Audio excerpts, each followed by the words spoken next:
నమస్తే. విశ్వావసు నామ సంవత్సరంలో ఏపీ పంచాంగం, ఏపీ జాతకం ఎలా ఉండబోతుంది? అయితే దీని గురించి మనతో మాట్లాడడానికి పొలిటికల్ అనలిస్ట్ శ్రీలీల గారు ఉన్నారు. వారిని అడిగి తెలుసుకుందాం. నమస్తే అండి. నమస్తే అండి.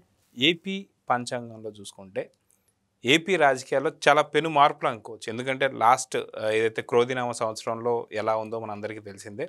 సో దాని నుంచి చాలా విపరీతమైన మార్పులు అయితే మనకి ఏపీలో చూస్తూ వస్తున్నాం. అయితే ఇలాంటి విశ్వావసు నామ సంవత్సరంలో కూటమి జాతకం ఎలా ఉండబోతుంది? అదేవిధంగా చూసుకుంటే వైసీపీ జాతకం ఎలా ఉండబోతుంది? అంటే ఇది పంచాంగం కాకపోవచ్చు, కానీ పరిస్థితులు ఎలా ఉన్నాయనేది మీ ద్వారా, మీ మాటల్లో ఏం చెప్తారు? ఈరోజు ఉగాది. ఈ తెలుగు సంవత్సరాది తెలుగు వాళ్ళందరికీ కూడా కొత్త సంవత్సరం రాబోతుంది.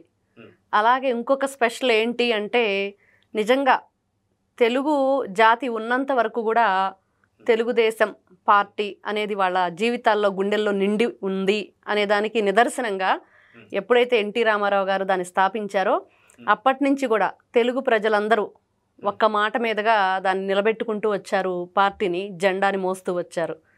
అలాగే కొన్ని ఒడిదుడుకులు ఉన్నా, ఎదుర్కొన్నా, కొంతమంది అవినీతి చర్యలకు పాల్పడుతూ అడ్డగోలుగా పరిపాలనలోకి వచ్చి రాజకీయాల్ని పగ్గాలు చేపట్టినా కూడా మళ్ళీ ప్రజలు ఈ రాక్షస పరిపాలన మాకొద్దు, మాకు రామరాజ్యమే కావాలి, నారా చంద్రబాబు నాయుడు గారి వ్యక్తి, అట్లాంటి వ్యక్తి ముఖ్యమంత్రిగా ఉంటే ఎలా ఉంటుంది రాష్ట్రం అనేది మళ్ళీ వాళ్ళు ఒకసారి అటు ఒకసారి ఇటు ఉన్నా కూడా మళ్ళీ ఇప్పుడు ఇంకొక తరం వస్తుంది, మళ్ళీ బాబు గారే సీఎంగా ఉంటే రాబోయే తరాలు బాగుంటాయి అనే విధంగా ఉంది. కానీ ఇప్పుడు మీరు అడుగుతున్నట్లుగా ఈ విశ్వావసు నామ సంవత్సరంలో ఎలా ఉండబోతుంది అంటే, నిజంగా ప్రజలు ఏదైతే కోరుకుంటున్నారో ప్రజల పరిపాలన, ప్రజానాయకుడు ఉన్నంతకాలం ఆంధ్రప్రదేశ్ రాష్ట్రం చాలా చల్లగా ఉంటుంది, నిండుగా ఉంటుంది, పచ్చదనంగా పరిపాలన జరుగుతూ ఉంది పాడి పంటలతోటి. మనం చూసుకుంటే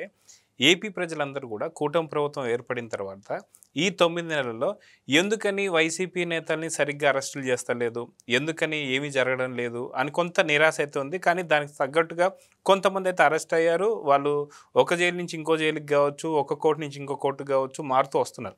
సో ఈ విశ్వావసు నామ సంవత్సరంలో ఏపీ ప్రజలు కోరుకుంటున్న అన్నీ కూడా జరగబోతున్నాయా? నిజంగా పెద్ద తిమ్మింగలాలు జైల్లోకి వెళ్ళబోతున్నాయా లేదా అంటే ఏమంటారు? ఖచ్చితంగా జరిగిద్దండి, జరిగి తీరుతుంది. ఎందుకంటే ఒక దొంగ ఎన్ని రోజులు దాక్కుంటాడు దొరకకుండా? ఒక తప్పు దాచడానికి ఈ రోజున వివేకానంద రెడ్డి హత్య చూసుకుంటే అతని హత్యని ఎవరు చేయించారు అనేది బయటకు రాకుండా ఉండటం కోసం అమాయకులైన 6గురిని అధ్వానంగా చంపేసిన పరిస్థితి అందరికీ తెలిసిన విషయం. ఇది ప్రపంచవ్యాప్తంగా కూడా తెలుగు వారు ఎక్కడున్నా సరే ఈ విషయం ప్రతి ఒక్కరికి తెలుసు. నేషనల్ ఛానల్స్లో కూడా దీని గురించి మాట్లాడిన వైనం. మరి ఎందుకు ఇలా చేస్తున్నారంటే, వాళ్ళ పాపం పండిన రోజు ఖచ్చితంగా ఆంధ్రప్రదేశ్ రాష్ట్ర ప్రజలు ఏదైతే కోరుకుంటున్నారో, 1, 2 కాదు, ఈ రోజున చూస్తే ఒక్క వివేకానంద రెడ్డే కాదు, అతనితో పాటు చనిపోయిన 6గురు మరి ఎందుకు ఆ విధంగా వాళ్ళని చంపేశారు బయటకు రాకుండా చేయటం కోసం. అసలు ఎవరు దీనికి కర్త క్రియ అనేది బయటకు రాకుండా ఉండటం కోసం చేశారు. ఇంకొక వైపు చూస్తే రెడ్ బుక్. అసలు రెడ్ బుక్ అంటే ఏంటి అంటే, రాజ్యాంగబద్ధంగా నడుస్తుంది.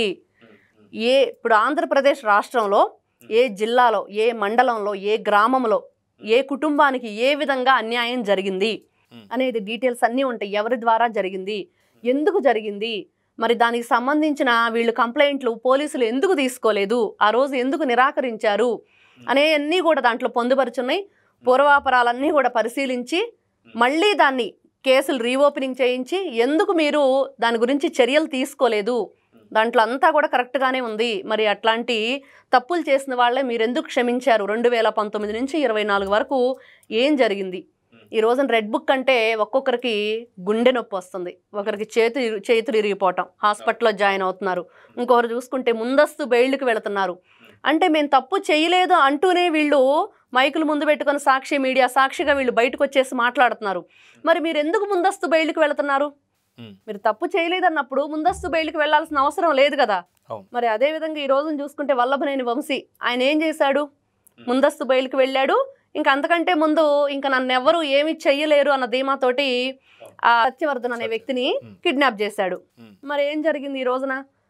అతని పరిస్థితి చూసిన తర్వాత కొడాలి నాని అనే వ్యక్తికి జగన్ జగన్ అని కొట్టుకుంటుంది మా గుండె అన్న వీళ్ళందరూ ఈ రోజున నిజంగా గుడివాడ నాని ఎవరైతే కొడాల నాని ఉన్నాడో అతన్ని పరీక్షించిన డాక్టర్లు ఏం చెప్తున్నారంటే అతని గుండె జగన్ జగన్ అని కొట్టుకోవటం కాదు, రెడ్ బుక్ అని కొట్టుకుంటుంది అని. మరి అలా ఉంది ఈరోజు వీళ్ళందరి పరిస్థితి. కూటమి ప్రభుత్వం ఈ రోజున పేదరిక రహిత రాష్ట్రంగా తీర్చిదిద్దాలి రాష్ట్రాన్ని. P4 కానివ్వండి, లేకపోతే 2047 విజన్ చంద్రబాబు నాయుడు గారు ఏ విధంగా ప్రజలను మనం కాపాడుకోవాలి, ఇంకా పిల్లలకి ఏ విధమైన మంచి మంచి విద్యని అందించాలి, వైద్యాన్ని అందించాలి, అమరావతిని ఏ విధంగా రూపురేఖలు మార్చి చక్కగా మళ్ళీ పునఃప్రారంభం చేయబోతున్నారు, ప్రధానమంత్రి గారు రాబోతున్నారు అక్కడికి. ఇవన్నీ ఒక్కొక్కటి వాళ్ళు పేర్చుకుంటూ వెళ్తున్నారు. ఇవన్నీ కూడా శుభసూచికాలు, శుభతరుణాలు. ప్రతి ఒక్కటి చూసుకున్న ఆంధ్రప్రదేశ్ రాష్ట్ర ప్రజలందరికి కూడా ఈ కొత్త సంవత్సరం ఉగాది విశ్వావసనామ సంవత్సరం నిజంగా వాళ్ళకి మంచి జరగబోతుంది. ప్రతి ఒక్కరి ఇంట్లో పండగ వాతావరణం. రాష్ట్ర వ్యాప్తంగా కూడా ఇంత గొప్పగా పండగ జరుపుకోబోతున్నారంటే, నిజంగా జరుపుకుంటున్నారంటే గొప్ప విషయంగా చెప్పుకోవచ్చు. ఒక రాక్షస వధ జరిగితే ఎలాగా సంతోషంగా ఉంటారు.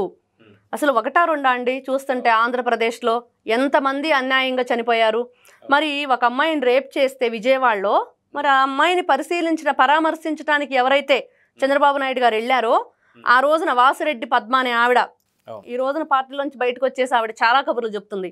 మరి చంద్రబాబు నాయుడు గారికి నోటీసులు ఇచ్చారు, పరామర్శించడానికి వెళ్తే నోటీసులు ఇచ్చింది ఆవిడ. అప్పుడు కమిషనర్గా ఏదో అప్పుడు ఆవిడ ఉన్నారు. మరి ఈ రోజున బయటకు వచ్చి ఏం మాట్లాడుతున్నారు పార్టీ నుంచి.